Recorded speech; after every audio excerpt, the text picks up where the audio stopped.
14. Sisi kama serikali tutaweza kuzungumziana na serikali ya Uganda. Tutafanya mkutano ingine. Ifike mahali sasa watakubali tulete wananchi tuwaongeleshe, wajue namna ya kukaa pamoja.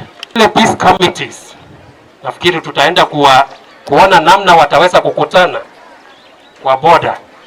Tumesikia tuliweza kukutana Merimeri, na hiyo mkutano ilitusaidia, maana watu walikuwa na wasiwasi fulani kwa sababu hawana habari ile kamili ya nini ilikuwa inaendelea kule Uganda. Kwa nini askari wakakuja wa Uganda wakakuja border kufunga? So tuliweza kuambia hakuna, Kenya na Uganda haina shida, ni watu wachache, machangili 3 5 wamechukulia advantage hiyo nafasi ya kutoelewana kati ya wafugaji wenye walikuwa wanalisha Uganda na wenye mashamba kule.